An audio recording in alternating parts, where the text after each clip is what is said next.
Hello and welcome back to Whiskey Uncorked. My name is Brian, and today we'll be finishing up what turned out to be a five-part exploration of the Dalmore and bias in whiskey. We also took a look at official marketing and some of the other online opinions that are out there that have fed not only my biases, but quite possibly yours in regards to the Dalmore. This all started out as just an idea that I had in terms of taking a distillery that I didn't know a whole lot about and filling in some of the gaps of my own knowledge, not just what the whiskey tasted like, but what they were trying to be, what they were used for, and how other people tended to view them. My intention was to create an ongoing series of these distilleries titled something like, What's the Deal with the Dalmore? Still working on a slightly more clever name than that, but for now, that's what it is. And when I set out to create this video and I start digging in a little bit deeper, I realized that there was a whole heck of a lot more going on. And I didn't feel like I could just skip over it, especially being that my channel is still very, very new. I kind of needed to do a lot of upfront legwork before I could really understand what my approach to these type of videos was going to be. And that led to 4 videos coming in close to 4 hours long, even before this one, of me exploring some dry content, some interesting content, some surprising content. And I think I'm about as ready as I'm going to be to finally sit down and answer those initial questions that I had about the Dalmore, which were what kind of whiskey do they actually make?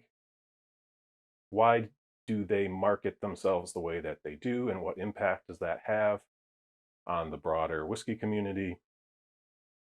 And ultimately, where does the Dalmore fit in my whiskey journey? Is it a distillery that I should ignore, like many people seem to have chosen to do due to the presentation of their whiskey, such as bottling strength, chill filtration, artificial coloring, and yes, the pricing, as they have very clearly marketed and priced themselves as a luxury whiskey brand. The goal was to ask myself whether they, the Dalmore, had an impact on my journey, because if they did, I should probably at least pay attention. Additionally, being that I started my own YouTube channel, I felt that it was my duty to speak my own opinions and not regurgitate things that I had heard others say. So I came across a couple independent bottlings. I went to the store and bought a bottle I probably never would have bought in the Dalmore 12 Sherry Cask Select, which was 43%. And I started just to try to figure out exactly what kind of whiskey they made. But once I started looking into the history, I realized that everything that they had done, everything that they have put forth, it has been so intentional. It's crazy, and nobody really talks about that. We can criticize them, we can shake our finger at them, but really over the last 20 or so years, the Dalmore has made a very deliberate choice to become a luxury whiskey brand. And there's really no way around the fact that they have been highly, highly successful. And for as much as we'd like distilleries like them and Macallan to be more honest with their presentation and be more fair in their pricing, the reality is these companies have very good reason to completely ignore any of our criticisms. Now, as I mentioned, that may have a greater effect on the larger whiskey industry, the global whiskey industry, because these are global brands and they affect the way the world views whiskey, in this case, specifically Scotch whiskey. But if you really want to dig into those things, go check out the previous 4 parts of this series. Going forward, these videos, or when I pick a distillery, it's just going to be this one video. I'm going to hope to keep it under an hour. We'll see how that goes. I won't have to explain this every single time. That'll be a start. But ultimately, what we're going to do going forward for this video is take a little bit of a look at the history, take a look at some distillery facts, and kind of just briefly touch on the positioning of the Dalmore in terms of their marketing, what they want to portray to the world. Then we're going to taste the aforementioned whiskeys. I'm going to give you an opinion, and then I'm going to try to summarize exactly where this journey has brought me in terms of specifically looking at the Dalmore and quite possibly some additional distilleries that we look at in the future. So with that, let's finally just get started and actually start talking about the content that I wanted to start discussing a month ago now, maybe more. And let's talk about Dalmore's history.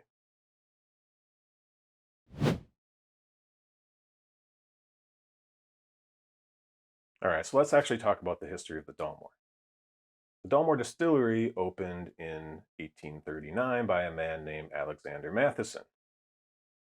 But the Dalmore Distillery today claims a royal heritage going back to 1263. It's a big difference. Well, why is that? Well, to start in 1263, a man by the name of Colin of Kintail, who was the chief of Clan Mackenzie, saved the life of King Alexander III from a charging stag. As thanks, the king granted Clan Mackenzie the right to use the royal stag as a symbol of their clan going forward. Still doesn't have anything to do with 1839 and the Dalmore Distillery. Well, in 1878, descendants of Clan Mackenzie began to run the distillery. And in 1891, they bought it outright. So now we have the descendants of Clan Mackenzie 600 years later, basically purchasing the Dalmore, and Dalmore uses the royal stag and therefore claims a royal heritage for their distillery. It's up to you to decide whether that's valid or not. I'll buy it, sure. So after that, up to the 1900s, much of Dalmore's whiskey was actually sold as a single malt, which was much different than most distilleries of the time, because most whiskey went into all the blends that were around in those days, as much of it was rough and inconsistent, and blending it with the grain whiskey made it much more palatable and more consistent. This is where your famous blending houses like Johnnie Walker, Dewar's, Chivas Brothers, all those sorts of brands come into play. But the Dalmore was considered a very high quality single malt and was desirable as such. And up until the early 1900s, that was primarily how it was sold and consumed. Now, once the 1900s rolled around, things began to change with fluctuations in the whiskey market, and Dalmore ultimately mostly fell in line with the rest of the distilleries, although for much of the 20th century, there was still a 12-year-old available for sale as a single malt. Now, World War I and World War II had a massive impact on all distilleries in Scotland, and the Dalmore was no different. One interesting story is that I believe in 1917, the British Royal Navy basically commandeered the distillery and made it the headquarters for building mines, deep sea mines or underwater mines. And this ultimately resulted in an accident that destroyed or burnt down several buildings of the Dalmore distillery. And despite the royal heritage, it didn't stop the Mackenzie brothers from bringing suit against the Royal Navy in a legal battle that lasted for like 5 or more years. They might not have been so proud of their royal heritage for a few years there, but regardless, eventually things got sorted out. The distillery was rebuilt and retooled and brought back to life, but fluctuations in the whiskey market continued, and the Dalmore was reliant on much of their sales continuing to go through blending houses, one of which was called White and Mackay. Eventually, White and Mackay saw the value in the Dalmore and was relying on it so much that they decided to merge with the Mackenzie brothers in 1960. Since 1960, White and Mackay has been the owner, technically speaking, or the parent company, with their parent company changing over the years, and as I mentioned, is currently Imperador. Up until the early 2000s, as I mentioned, there was primarily just a 12-year-old single malt on sale from the Dalmore distillery. But a few things started to happen in the early 2000s. First of all, the whiskey industry in general started to emerge from the doldrums of the 80s and 90s, particularly with an interest in single malts. Additionally, it was in 2002 where a bottle of the Dalmore, which was 62 years old, sold for a astonishing amount for the time, 25,800 pounds, which at the time was the most anyone had ever paid for a single bottle of whiskey. It was around this time where you can start to see Dalmore not just make a shift towards more of a single malt focused distillery, but there were signs that even from the outside that maybe they could get into the luxury whiskey game, similar to what Macallan had already basically accomplished. So you see over the next several years these steps to become a global luxury whiskey brand, starting in 2002, where they expanded from their sole 12-year-old to a 21-year-old expression in addition, and they introduced their first version of their cigar malt. In 2004, another big step that is actually literally continuing to this day in terms of transforming the opinion of the Dalmore, or the view of Dalmore, as to what kind of a distillery they are, and that is they actually added their first visitor center onto the distillery. Now, from my understanding, it wasn't very large. It was basically what you would expect, with basically a tasting room and some tours and a distillery shop, that sort of thing. But that visitor center and that experience has largely been under construction um, since. I think in 2012, there was a renovation, a very large one, where they really signaled a move towards a luxury experience even at their distillery. There was another one in 2019, and actually they are currently renovating it once again, as I mentioned, alongside an expansion, doubling the capacity of the distillery as a whole. So in 2004, this march towards luxury branding actually really kind of took off, and they cemented that in 2006 when they actually hired the former master distiller from the aforementioned Macallan as their innovation director. Largely look at this as them saying, hey, come teach us how to be a luxury brand, given the experience that you gained at what at that time was largely thought of as one of the greatest distilleries that ever existed. This man's name was David Robertson. Um, and then in 2007, White and Mackay, one of these buyouts happened from India's United Spirits. And then in 2008, the first kind of version of King Alexander III, the 1263 King Alexander III, became a part of the core range. And this really cemented this idea of their royal heritage, actually putting the name of the king on a bottle. In 2009, they continued to expand their core range, adding the 18-year-old.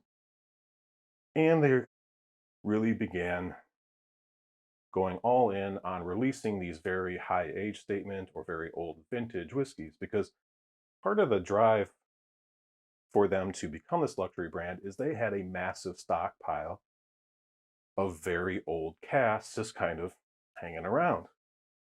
And they basically said, how can we capitalize on these?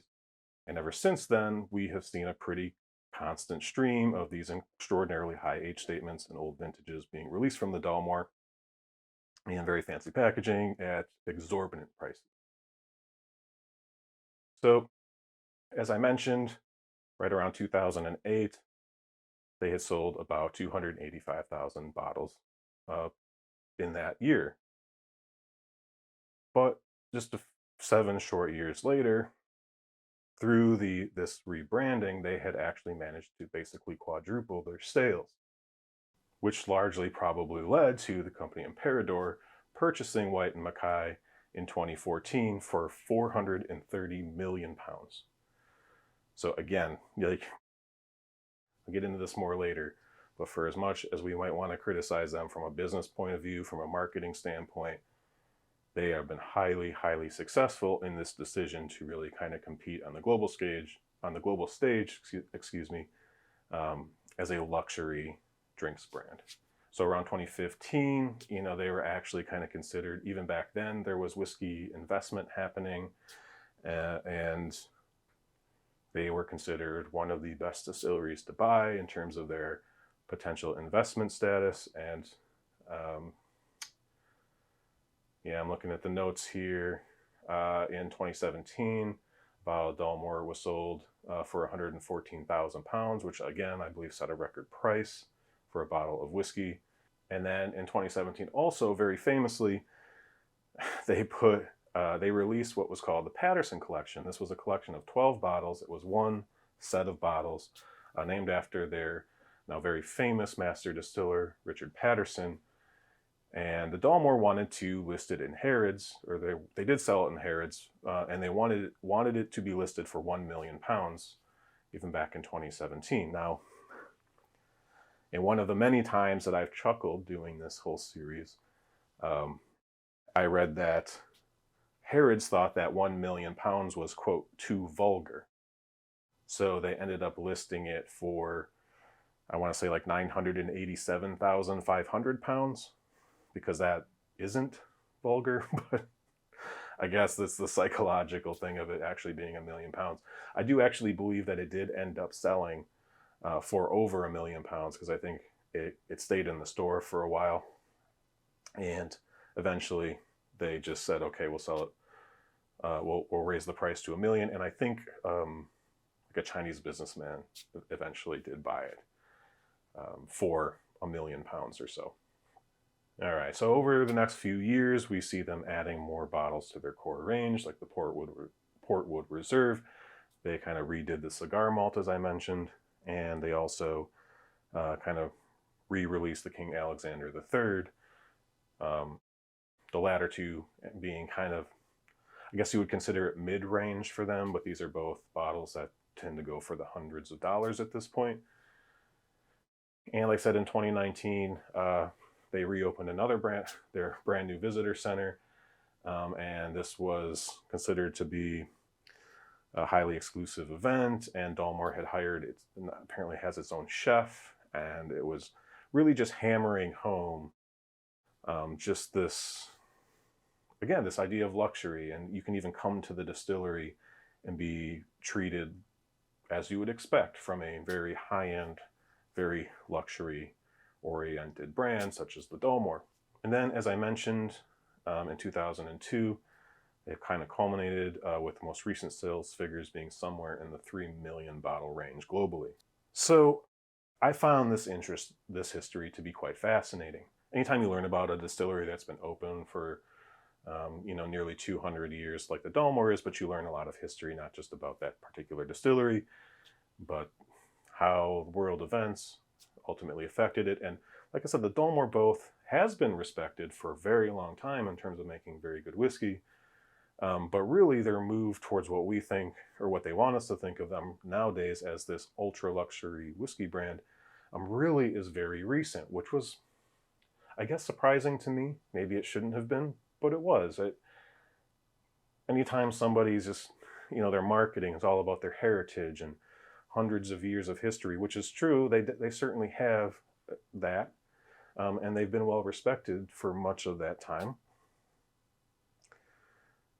This ultra luxury thing, like they make it seem like it's just always been that way, right? And it wasn't this very conscious decision, kind of in that 2002 to 2006 period, before, as up to the point where they hired the former master distiller of Macallan, which just obviously signaled exactly what their intentions were. But yeah, it surprised me how deliberate of a move that was. I think is what I'm trying to say. And then ultimately how successful they've been from a business standpoint.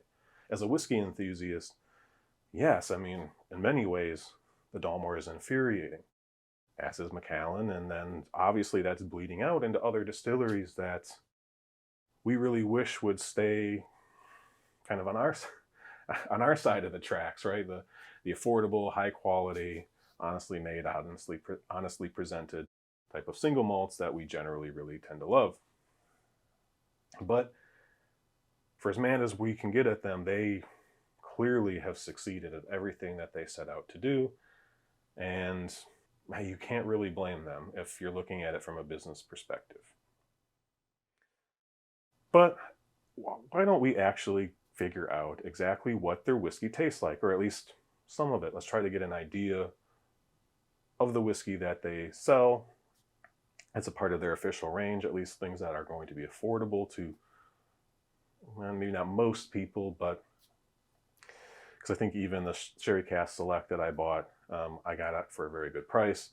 But I think the regular price is up around $80. I didn't pay that much. And $80 is going to be definitely considered a luxury item for most people when it comes to buying alcohol. So, but let's actually taste some of these whiskeys and try to figure out exactly what kind of spirit Dalmore makes and what message they're sending out to the world through the actual liquid.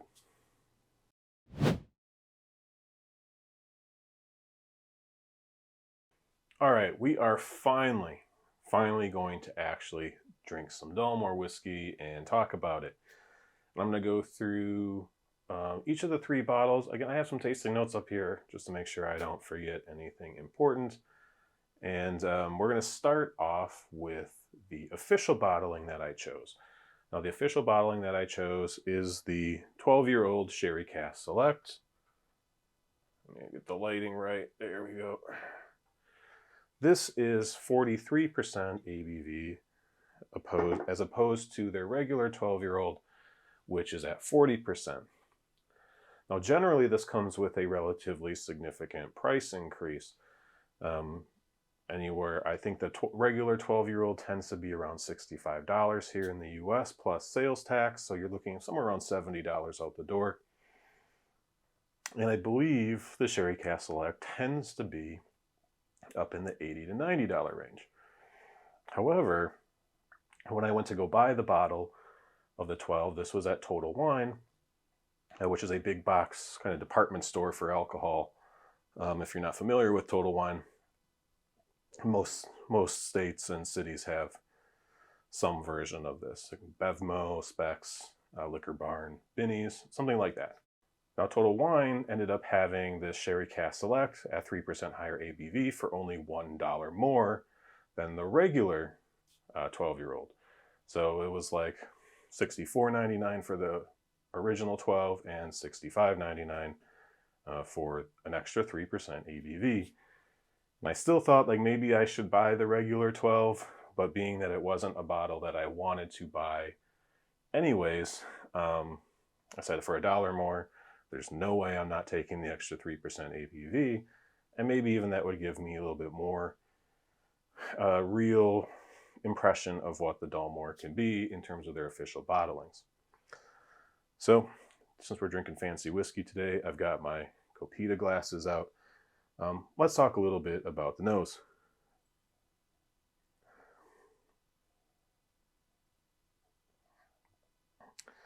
So first impressions were that it is, of course, a little bit quiet.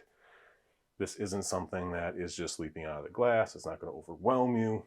But what is there is actually really nice. Of course, we are talking about a sherry forward whiskey. So you're a lot of red fruits. You can really get some melted milk chocolate in there. And overall, it's fairly sweet. There's a little bit of wood, I would kind of consider it, with the fruitiness, almost like a cherry wood sort of vibe to it. But there's one thing in particular that actually really made me enjoy this, which I didn't really expect from it. At least enjoy it more than I thought I would. And that is there is actually a bit of a waxiness to it, which once I thought about it, being a Northern Highlands distillery, it's really not that far from Clynelish and Brora and these other distilleries that are famous for having a waxy character.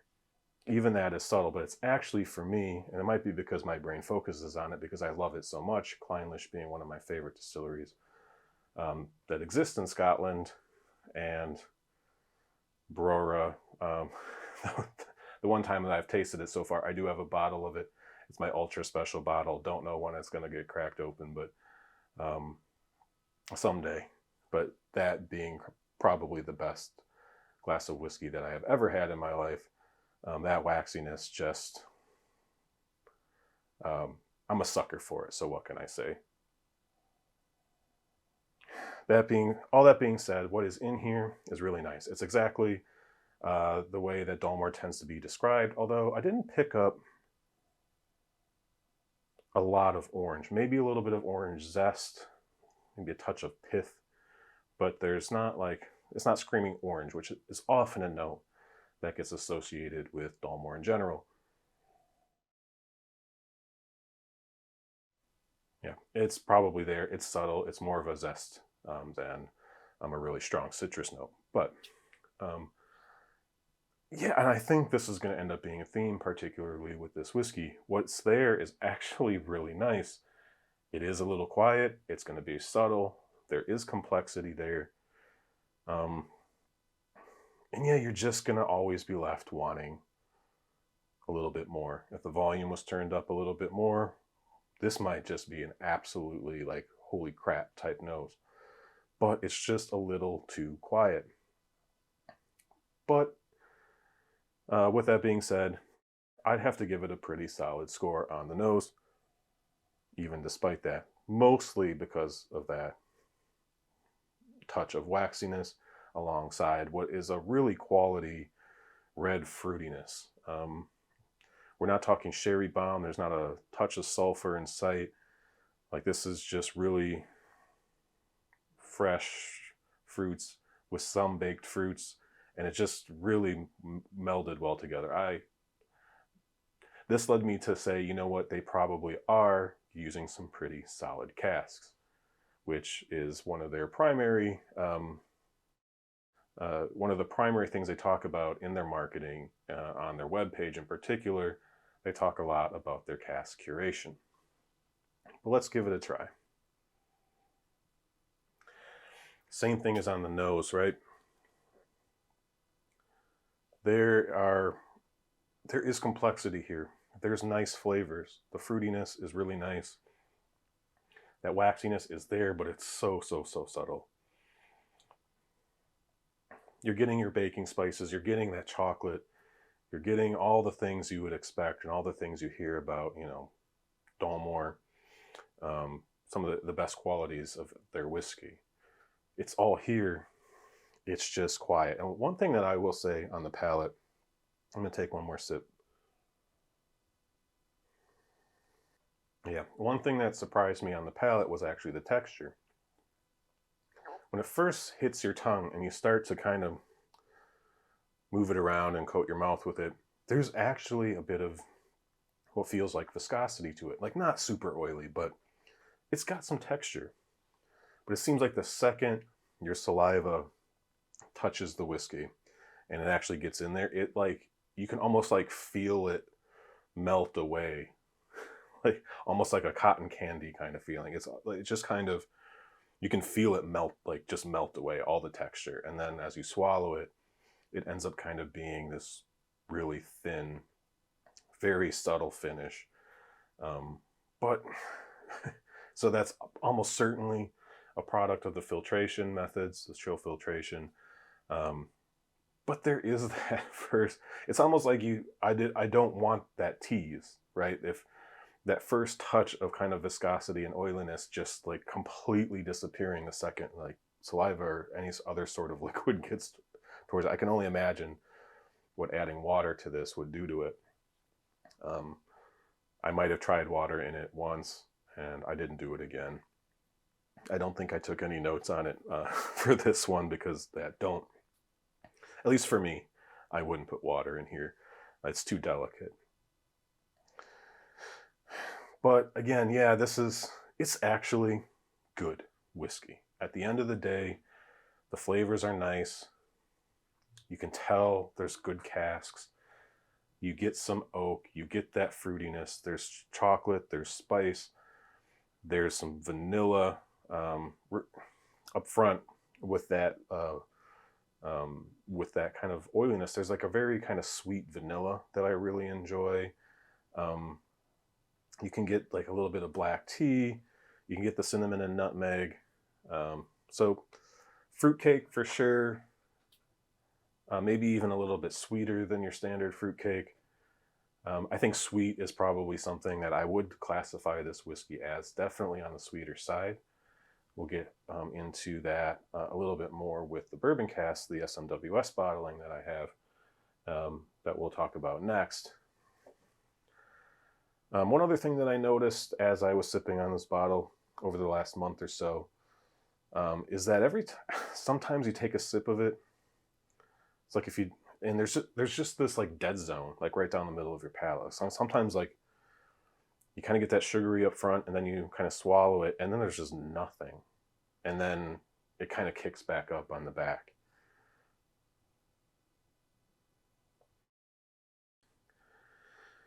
Now, as the finish fades and you sit here in between sips, there's undoubtedly an aftertaste. I wouldn't really even consider it part of the finish, but there's an aftertaste of burnt sugar.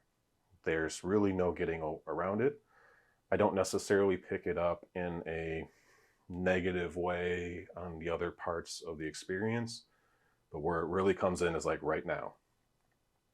I can sit here and on the back of my tongue, there's that bitter burnt sugar that is just unmistakable. And I have a bonus whiskey compared to these three that I have tasted in blinds, and I think it's been twice. Double check before I drink it so I don't say anything that's not true. But at least the one time I remember, I think it was both times, blind, not knowing what it was. It's a Dalmore, obviously. I called out burnt sugar on the palate, like, and both times I don't do that very often, and every time I have, it's been something that's known to be heavily colored, and it's almost always like on the very back end of the finish. So what's my overall opinion of this whiskey?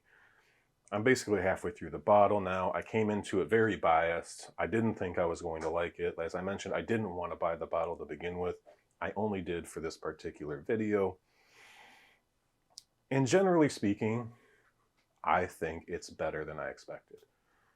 I really came into this thinking, oh, this is going to be bad.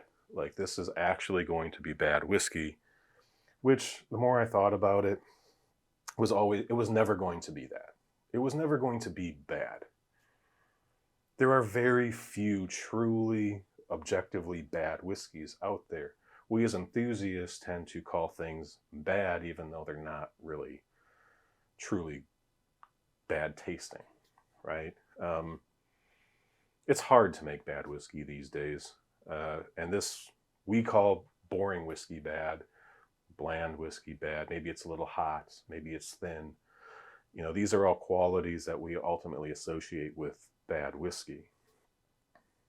But the whiskey still, generally speaking, tastes good, right? Jameson is bog standard, as watered down as you can get version of Irish whiskey. If you drink Jameson, does it taste bad? Not really. It's light. There's not a whole lot there. It's empty. It's thin. But it can still be enjoyable if you're not thinking about it too much. And it's just something to kind of drink. But it doesn't mean it's bad. And this was never going to taste bad. I can be hypercritical and say, yeah, okay, I think I can taste the E150A, or I can say, I know I can taste it. I can't prove that that's where that flavor's coming from, but I tend to only pick it up in whiskeys that I know have artificial coloring in it. But maybe that's my brain telling me that I should, whatever. But what would I rate this? And again, remember, I don't include value into my scoring. I use a 1 to 10 score, where 5 is truly average. And average for me is a solid, well-presented whiskey. Where does something like this fall? And I really struggled. And I'm still, honestly, when I hit record, I don't think I really knew what I was going to score this whiskey. It's definitely not above a 5. But do I give it lower than a 5? And in principle, yeah, I think given its presentation, and it's really just the disappointment of what it could be that is going to have me that would have me knock it down even below that to a 4, which is like a below average. It's not harsh. It doesn't mean it's gross. It just ends up being like something that I probably am not going to seek out. I'm not going to buy another bottle of it once this one's gone, unless I hear good reviews from the rest of the online community, or I can taste it somewhere else from a friend, that sort of thing. Otherwise, I'll probably say I'm happy to move on and try some other things rather than pick that one up again. And that's probably the case with this Sherry Cask Select. But it is actually pretty good.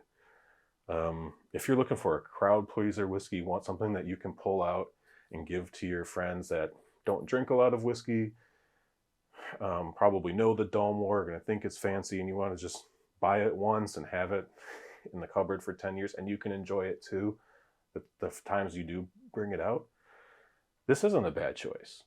So I'm conflicted about this. I shouldn't have, I didn't want to like it.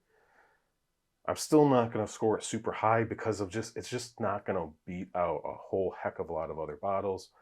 If you're looking for a crowd pleaser, you're looking for something to give your non-whiskey drinking friends, maybe even something to convert them, something that's going to impress people, a gift for a boss, or something like that. This is actually a pretty solid bottle that I wouldn't feel bad about giving to someone else and saying, hey, here's a pretty good whiskey that you'll probably like, because it is sweet, it's fruity, and it's going to be smooth, right? There's not a whole lot there. There's not a ton of texture. There's no heat. This thing goes down like super easily, too easily for me. But yeah, ultimately, a begrudging 4 out of 10, because I actually kind of want to give this a 5. And it's probably my personal bias. Go watch the other 4 hours of this series. I just can't bring myself to give it a 5. But this has a place, even on an enthusiast shelf.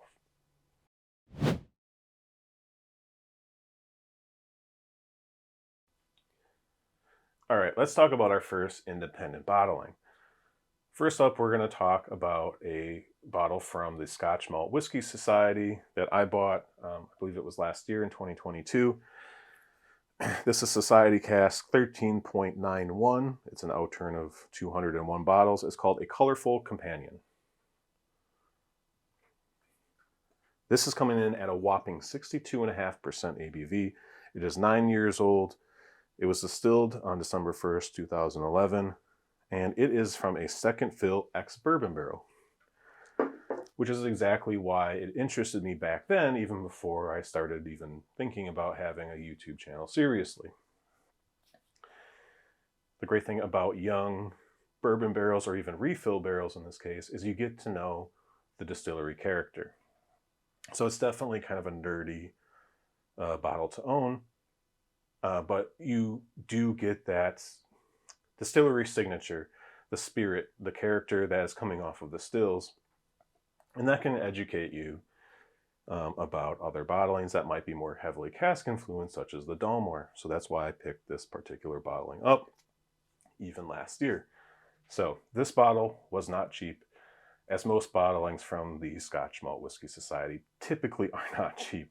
Now, the quality is good, but single age statement, Dalmore, the sticker price on this was $125. You also have to throw in, I think, some sales tax, and shipping from SMWS here in the States is basically the reason why I don't order more bottles from them, because it's frankly kind of ridiculous unless you're willing to order a bunch of them at a time. And that's not typically what I do with them. There's usually 1 or 2 in an outturn that would interest me, and I don't want to order 6 bottles. And I think they will offer to hold bottles for you, but I haven't brought myself to mess around with that yet. But this particular bottle, I've been drinking. I opened it as soon as I got this one, I think, or very shortly thereafter. Let me bring up my notes to make sure I don't miss anything. But yeah, $125 plus tax and shipping. I probably didn't buy this bottle by itself. I probably ended up paying well over $150 total for this. And so as a value proposition, probably not. Before we even get into the notes, this is something where, as a geek, I know I can't buy there's not a whole ton of Dalmore independent bottlings to begin with, and the opportunity to try a refill bourbon cask, a single age statement, 9 years old, that opportunity is going to come around even less than usual. So I jumped on it, and I don't regret it. And actually, it kind of allowed me to even do this video first. But what does this smell and taste like? So I will say, before we even get started, that almost every one of these bottles from SNWS that I've gotten that is a single age statement, super high ABV, they are almost universally better with water. And usually a lot of it, and this one's no different. I don't personally feel that Scotch works nearly as well at kind of that 60% and above ABV, unlike bourbon, which typically I don't put any water in any bourbon regardless of proof. It's pretty rare unless I'm really trying to experiment with something or something I don't like, and just try to figure out if there's a way for me to get it into a better spot. But Scotch, usually once it starts getting up to that 57, 58, 59% area, I'm probably putting water in it. But I always try it neat for a while. Usually I always take a sip or two neat to just figure out where my palate's at for the night. And let's see what this is like neat.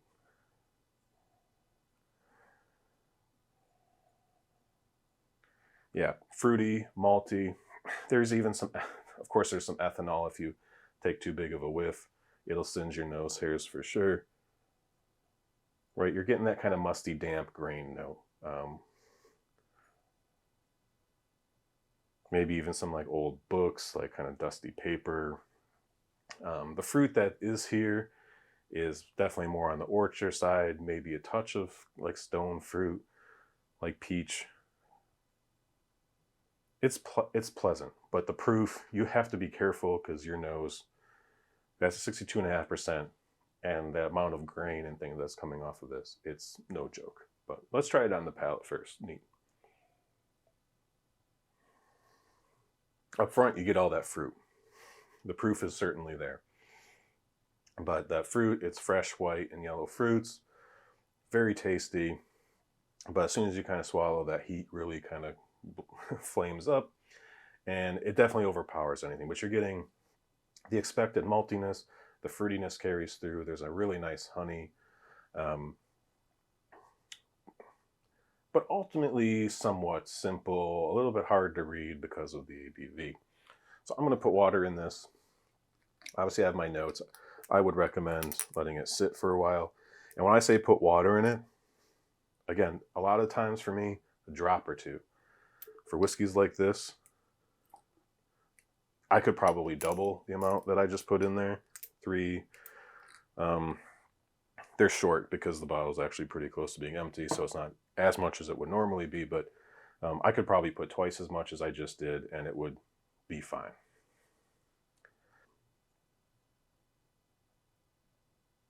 Yeah, I kind of double down on that mustiness, but now you're getting that, like a very sweet, that honey note is just like completely exploding out of the glass, which is happening right now, and I can tell you for sure follows through on the palate.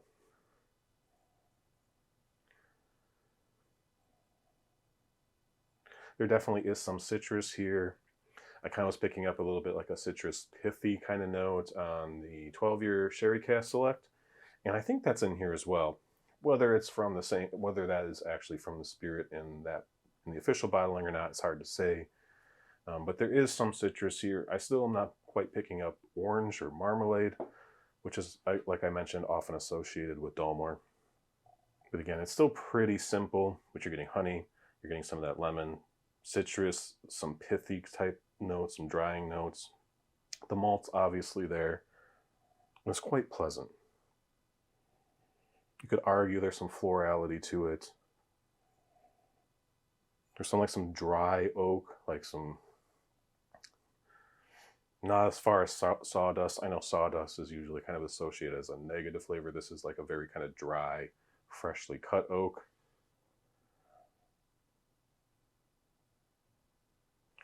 All right, let's try it on the palate.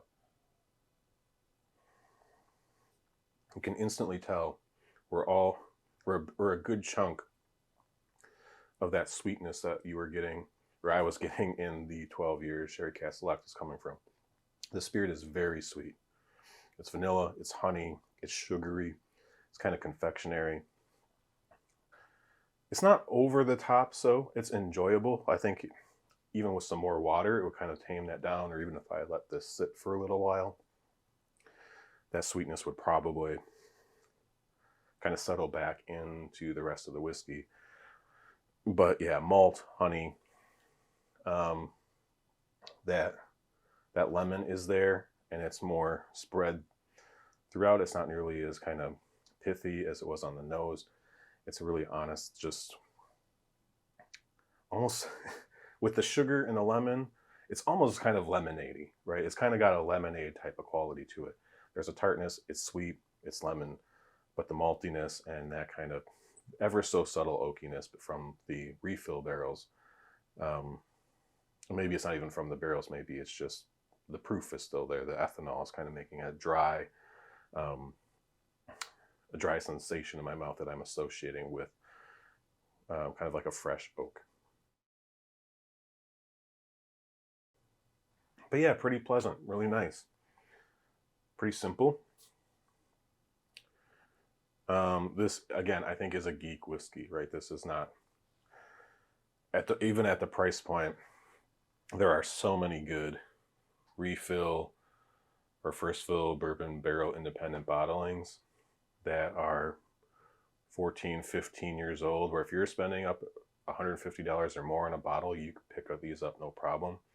So you can get more complexity, more age, and probably just all around a better experience. So this wouldn't be a bottle that I would recommend to anyone as just a bottle to pick up.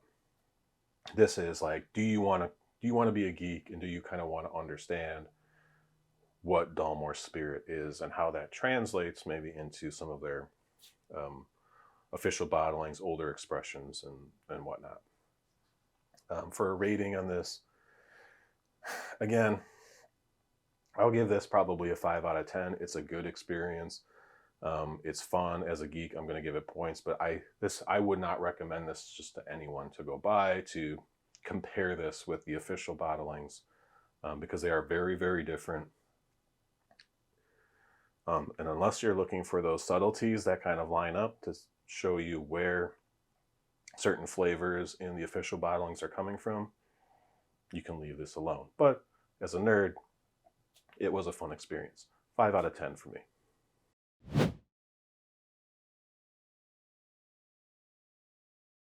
All right, and to wrap up the original 3 bottles that I chose for this project, we are talking about a Hart Brothers independent bottling. This is 56.9%. It's 10 years old, and it's from a sherry butt. And that's all it really says here, other than it was distilled in May 2012 and bottled in September 2022. Now, I believe this is a K&L Wines exclusive barrel.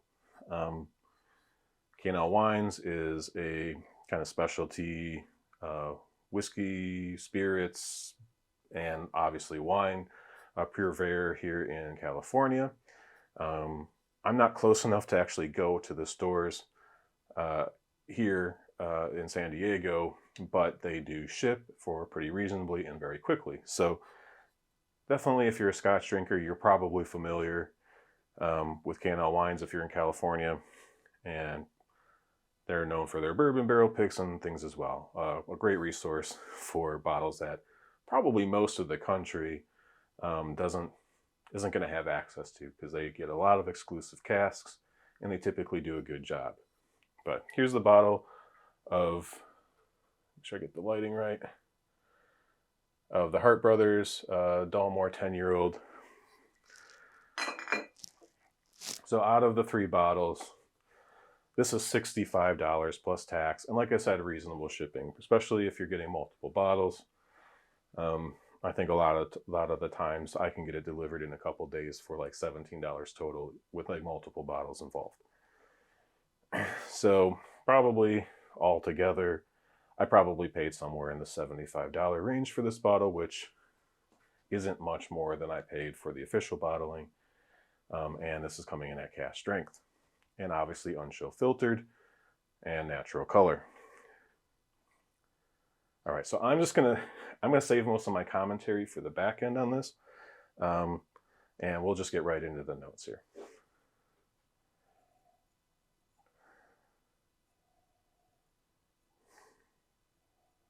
So it's obviously sherried, but there's something wrong. It's very fruity. It's fresh fruit. There's some nuttiness here,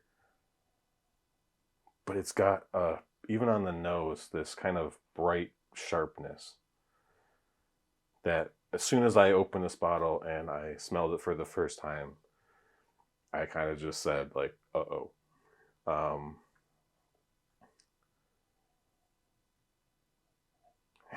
Because this immediately reminded me not of even cheap sherry, which I've had a few bottles of just to kind of try to figure out what it is. This reminded me of sherry cooking wine or even sherry vinegar. It just has that really kind of thin, bright, acidic type of sherry. And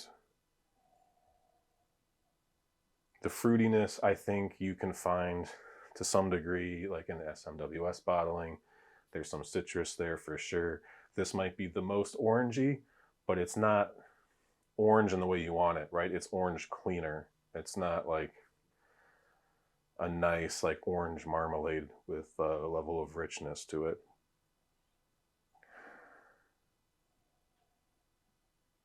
Generally, it doesn't smell very good.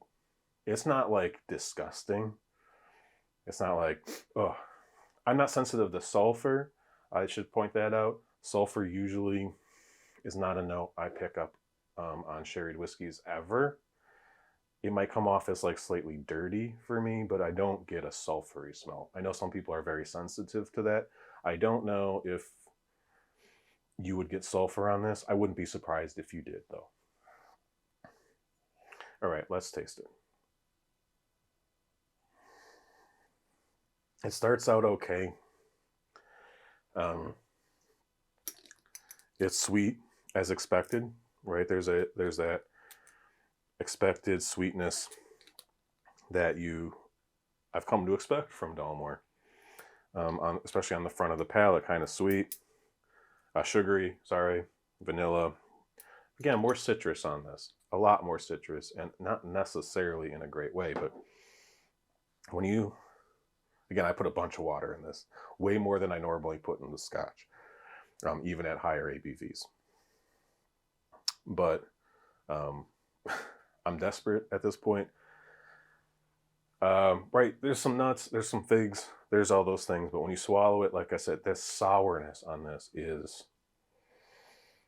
it's like drinking sherry wine, like cooking wine. It's not, I think that I have no idea, I have no way of proving this. It says sherry butt on the label, that's it. It tastes like they took a sherry butt, maybe a refill sherry butt, or maybe a multiple time, a sherry butt that's been used multiple times, and like seasoned it with like sherry cooking wine, and then dumped it, and they filled it with spirit. I don't think this is one of Dalmore's casks. The only thing I can assume is that the Hart brothers bought spirit and aged this themselves in their own casks, because this cask is terrible. This whiskey is one of the few bottles of whiskey that I have ever owned that, even whiskeys that I don't particularly like, there's very, very few that I have ever said this is actually bad whiskey. I talked about that with the Sherry Cask Select. All right, let's try it with some water. It can't get much worse, I hope. It helps, it shaves off that sharp, tart bite, but it's still sour and not in a good way. Like sweet and sour whiskeys are like can be very good. This is not. This is not good. It's a little bit more palatable. It's a little bit more dull. You can pick up all of the Dalmore notes. Those are there. The sweetness, the citrus. As I mentioned, they're still here. Maybe you can read them a little bit better. Maybe if you put more water in here, maybe you can get it to a point of it not being bad.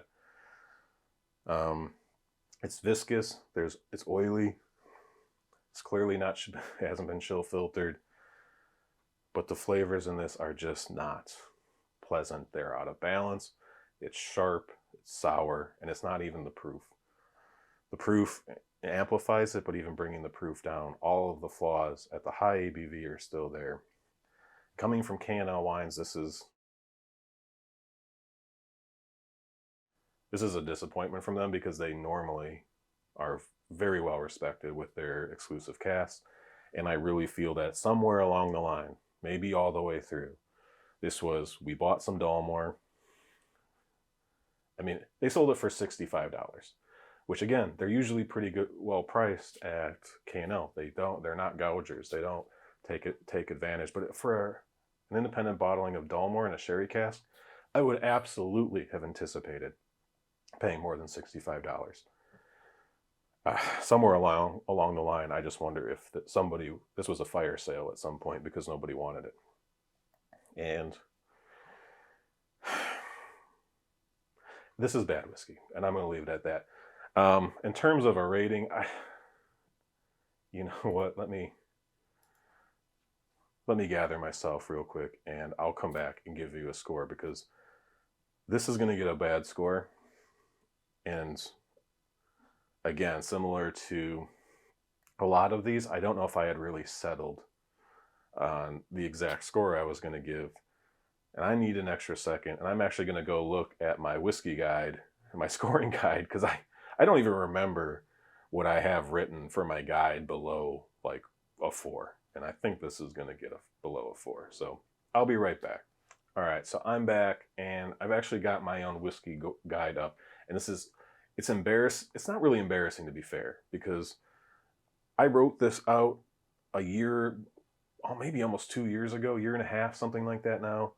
And I haven't looked at what like 4 and below even say since I wrote the thing, because I tend to stick to, like I said, I've bought very few poor bottles of whiskey. Even like this 12-year-old Sherry Cask Select, I don't think is poor. I think it's actually pretty good. And even looking at my below average, my 4, drinkable neat, but with some obvious flaws, not necessarily bad, but falls short of today's market standards. I agree with that. And like I said, I think I'm only giving it a 4 because of the loss potential of that bottle. This is worse than that. This is going to be the first review on my blog, or obviously on this channel, that's going to get below a 4. Let's look at 3, which is I labeled as poor. Significant flaws that make drinking it neat difficult. True. The best use of these whiskeys is most likely mixed drinks or shooters. I would never put this in a mixed drink. I'd rather drink it neat. I don't think you can make a good mixed drink out of this. I think it's just too, I don't know, maybe like a whiskey sour, but without like lime juice in it or something. All right, I'm actually now on the finish, now that it's been sitting here for a while, you did get some nice kind of like malted chocolate on the finish. Yeah, that's actually not too bad. But the experience getting there is just not.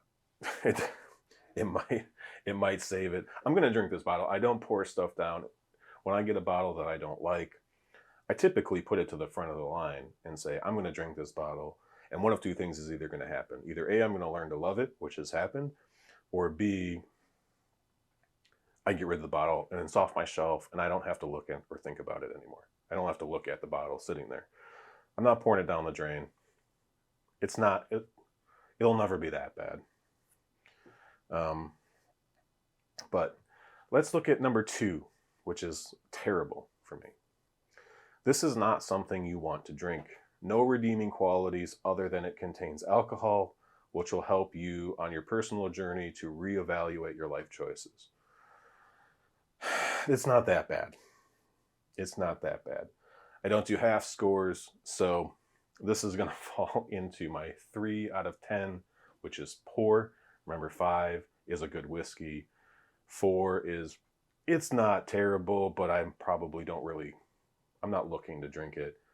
This is below that. It's not making me reevaluate my life choices. 1, by the way, is probably illegal, and there's no reason for it to exist. There's absolutely no, like, somebody made it this bad on purpose. You could say this would be like Malort or something, but even that, at least it has qualities as a meme. So I don't even know if I'd give that one. I wouldn't even give Malort to 1 because it's so bad it's fun. I guess something like that. I think that's the point. But yeah, 3 out of 10, poor for me.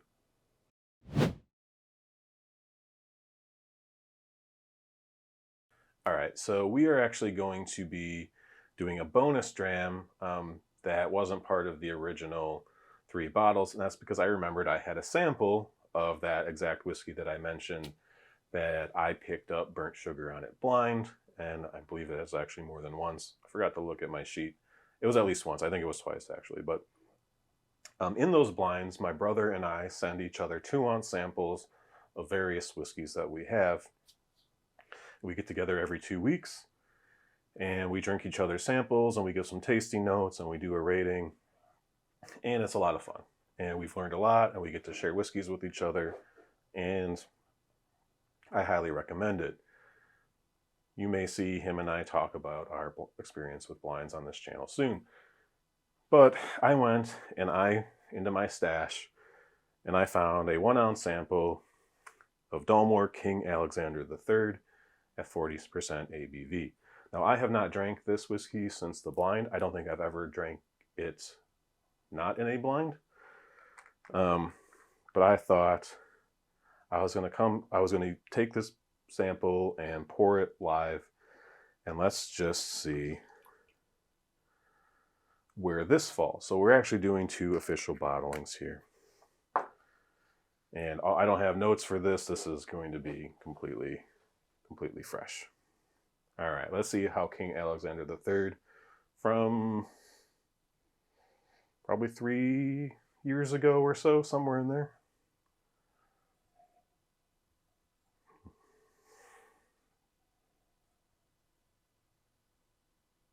So I'm following, it just kind of dawned on me that yes, I am following up to cask strength whiskeys with a 40%er. It is what it is. I'll take that into account to some degree. But I thought it would be fun to do.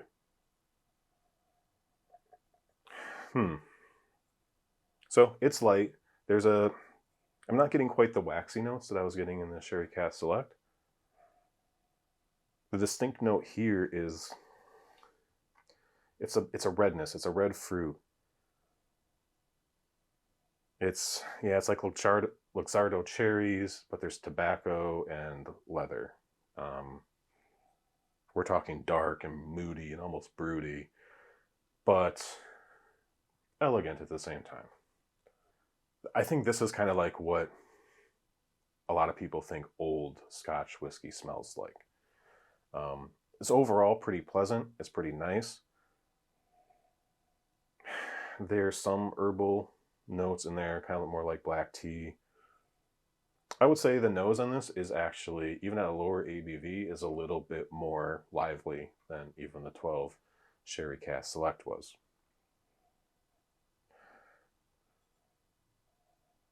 It's probably missing some of the notes that I really like that waxiness, but that leathery note is also pretty high up there, and you typically get that with like older sherry casks. So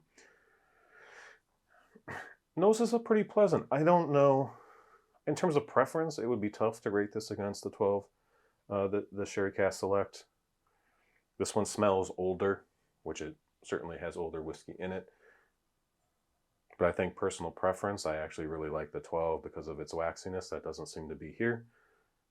If I was doing my blinds and I was smelling these two, I would probably pick the 12 over it, although I think a lot of people would pick this first. Let's taste it. Up front, again, pretty tasty. Lots of chocolate, very chocolatey. Again, you swallow it. I don't even think like the whiskeys before affected it all that much, but there's just this dip in flavor, like I was talking with that I got sometimes on the 12, and then it comes back up. Yeah, lots of chocolate. Oh, there it is. Again, once the finish dies down, it's just like, it just tastes like if you burnt a Twinkie. Everything up to that was actually pretty nice. I was about to be pretty complimentary of it right up until then. I'm gonna get that flavor out of my mouth. I think I got more orange that time, more orange marmalade, but lots of chocolate, like tons of chocolate. This isn't quite milk chocolate. It's more of like a cocoa, maybe. More complexity here. There's more happening. Again, I think up front, there's some viscosity there. Again, it's kind of like, I can almost still kind of taste it on the back of my lips. It's not as thin as I would anticipate it being, but once you kind of, the back half is where it just kind of falls apart, right? Like after the saliva in your mouth has had a kind of a chance to dilute it. But this is actually pretty good. Again, I would probably like to do a side-by-side of this with, I have a bottle of Glengoyne 21 that I bought a few years ago that I didn't open right away, and I've been kind of nursing it since I did.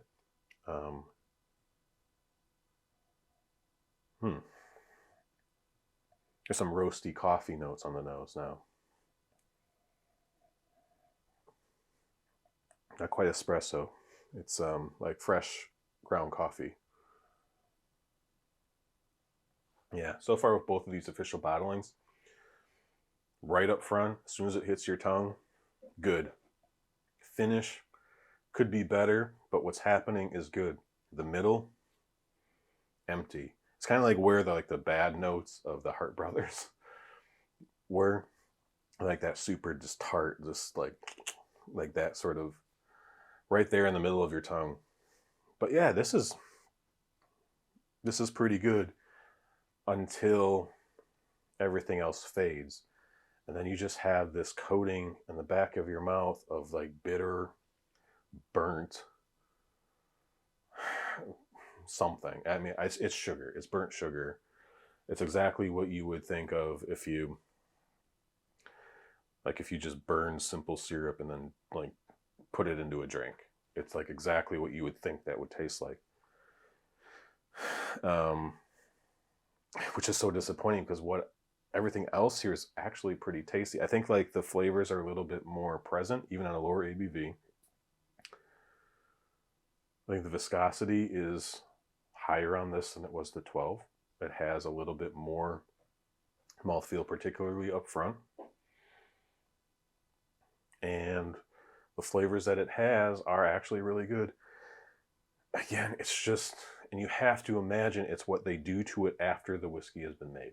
So as far as a score goes for the King Alexander III, there's enough here where part of me really has considered giving it a 6 out of 10, which is above average. Since we're looking at my score sheet here, above average says, bring something more interesting to the table, such as a clear and interesting distillery character, clear but balanced cask influence, or something just to grab onto and enjoy. Definitely worth exploring. I actually think this whiskey meets some of those. It's pretty good. Again, you can tell there are good casks. Even at 40%, the flavor is actually pretty present and identifiable. It's not overly thin, again, similar to the 12. unless you chew on it a little bit, and then it kind of falls apart. The biggest negative to this whiskey is that bitter flavor at the end, that burnt sugar thing that I've mentioned multiple times, and it just really makes it difficult to give this thing anything above a 5. So at the end of the day, I'm going to have to stick to my guns here and say that this is a 5 out of 10, which is average, good and enjoyable overall. No major flaws or anything extraordinary happening in the glass. Now, there's a flaw, and I do think there's some arguably extraordinary things happening here, but they kind of cancel each other out in this case. I'm happy to drink these neat is another comment, and that is 100% true here. Again, this is better than what I remembered it being from a few years ago, and it's just really enjoyable. As I was saying, like, you just want to keep drinking it to get that aftertaste out of your mouth. So that's one reason that's probably not a positive for I just can't stop drinking it. So I'm going to give this a 5 out of 10, although it's not an official review. That's where I would put it, at least on this first dram that I've had of this in probably 3 years or so.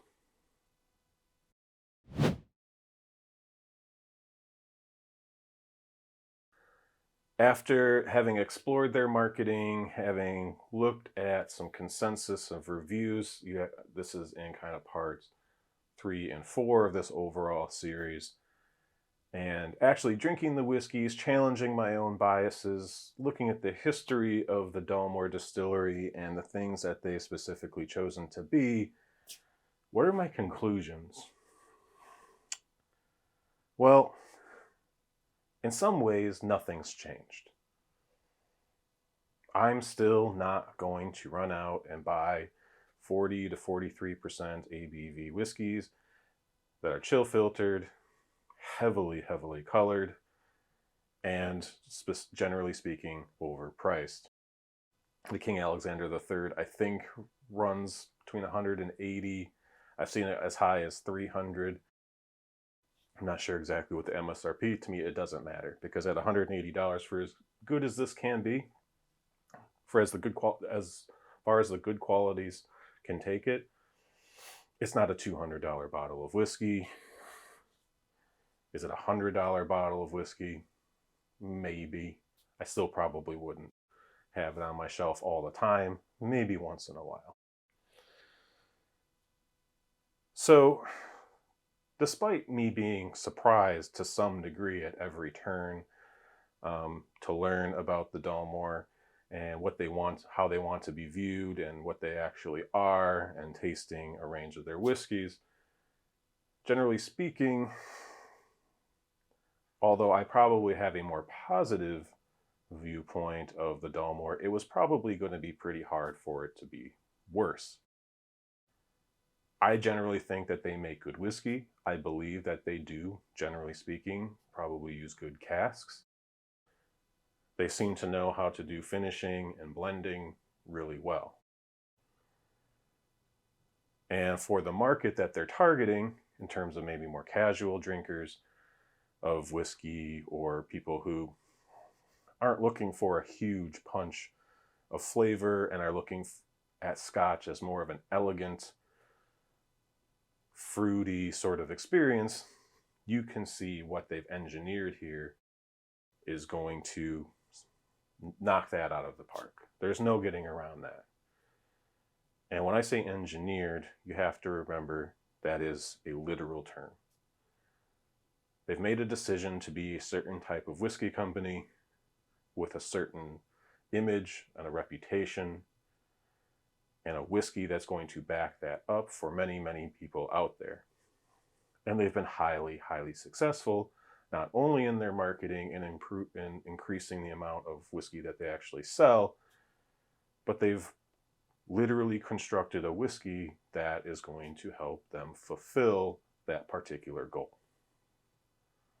Is this the type of whiskey I always want to drink? No. There's plenty of other sherry forward whiskey or cask influenced Scotch whiskey out there that I would probably much prefer to drink. Issue is many of those brands are also becoming more and more expensive, maybe in part because the Dalmore has been successful as the Macallan has been successful in selling these aged whiskeys at an extremely high price. So although my viewpoint is probably more positive, my buying choices aren't going to change much. Once I drink the rest of this bottle of the 12-year-old Sherry Cask Select, that's probably going to be it. As far as independent bottlings go, I haven't been particularly impressed with the bottles that I've acquired myself. Interesting, maybe. Lessons learned, maybe. Although I think I would be interested in certain independent bottlers that I trust, if they were to release a bottling at a higher age statement, maybe around 15 years. Refill sherry would probably be great, but even refill bourbon, I would probably at least consider out of curiosity. But I'm not going to search it out, and if the price is even remotely stretching the budget, I'm going to have no problem passing it over. The next question that I was looking to answer, that I've been thinking about for quite a while, and this is not only specific to Dalmore, but probably other whiskeys like this, like probably the Macallan, which we will eventually do a video like this with Macallan. Where does it sit in my personal view of the whiskey landscape? And I'm not really talking global, but maybe more specifically Scotch.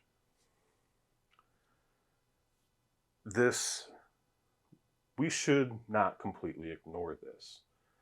They make good whiskey, and everyone knows their name, and they are setting the standard for many, many people as to what Scotch is and what it tastes like. For a bourbon drinker, they're going to drink this, and they are probably going to turn their nose up at it because it's just not bringing the oomph that they are typically looking for.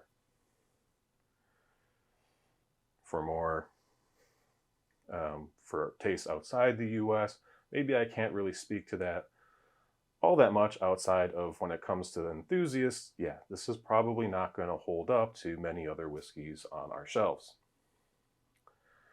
But there are millions of people buying bottles of the Dalmore every single year. And there's no way that the larger public isn't going to at least take some notice of the Dalmore and use that to influence their other decisions or their other opinions when it comes to Scotch whiskey. The one thing I didn't say was that although the Dalmore sold 3 million bottles in 2022, in that same year, 272 million bottles of Johnnie Walker was sold. So, drop in the bucket is an understatement. That's not counting the Chivas brothers, that's not counting Dewar's, or any of the other globally available blended scotches that most people grew up with and think of as being Scotch whiskey. So, although 3 million bottles is a lot, when it comes to the global view of Scotch whiskey, it probably isn't really having a massive impact. Although it may be a gateway into some drinkers trying single malt whiskey for the first time, they'll probably enjoy this, especially if they're coming from blends. Especially the modern day mass market blends that tend to be very low ABV and pretty light in flavor. This is probably actually a step up. I'm specifically talking probably about the Dalmore 12-year or the 12-year Sherry Cask Select. Although the price is probably somewhere in the range of 3 times as much for a relatively standard bottle of these blends, particularly in the United States. So it's probably somewhat egotistical of me. I don't know if it's of me, but it's probably not an accurate statement to say that whatever the Dalmore's doing is going to ruin the reputation of Scotch whiskey. If anything, it may actually be an improvement, because if people are having this coming from what they normally think of as Scotch whiskey being the blends, this actually is probably quite an improvement. And it might, even in their minds, justify the additional price to some degree. At the end of the day, Dalmore's not going to have an impact on our favorite distilleries like Springbank or Ardnamurchan, or even other huge distilleries like Clynelish and Ben Nevis and all these other distilleries that typically we jump at the chance to buy bottles of in many cases, or at least I do. It's going to stay in its lane. It's going to continue to be a more visible brand for people that are going to be susceptible to the marketing. And at the end of the day, they probably aren't going to be all that disappointed, assuming they're not spending hundreds of dollars on some of the more premium bottlings that are coming out of the Dalmore. They'll probably actually be fairly happy. And that's not even taking into account the bias of them just having bought an expensive bottle and their brain telling them that it's going to be good. So I'm going to be relatively comfortable moving on, not spending too much time thinking about the Dalmore. I'm also not going to be angry at them, because they're not unaware of what they're doing. They're very, very aware, and they're very, very deliberate. I'm not going to turn my nose up at them for the most part. Obviously, some of the absurd prices at the high end I can scoff at, but that's not for me either. That's not whiskey. Those bottles that sell for tens of thousands of pounds or hundreds of thousands of pounds, that's not whiskey. It's an art installation. It's an object for collecting and looking at, regardless of how good it is. We, for the most part, know that. We understand that. And that's fine that that exists. There's plenty of other whiskey for us to like, and going on some sort of anti-Dalmore or Macallan crusade, or making snide comments on people's Facebook posts or whatever, probably not worth the energy. Macallan's happy, the Dalmore's happy, and generally speaking, the people who buy their whiskey and collect it are happy as well. I'm happy to leave it at that. So please, if you enjoyed this video, like, subscribe, leave your opinion below. What do you think of the Dalmore or just luxury whiskey in general? Do you absolutely hate their whiskey? Do you hate the idea of it? Feel free to sound off in the comment section. But until next time, thank you for watching. Cheers and happy holidays.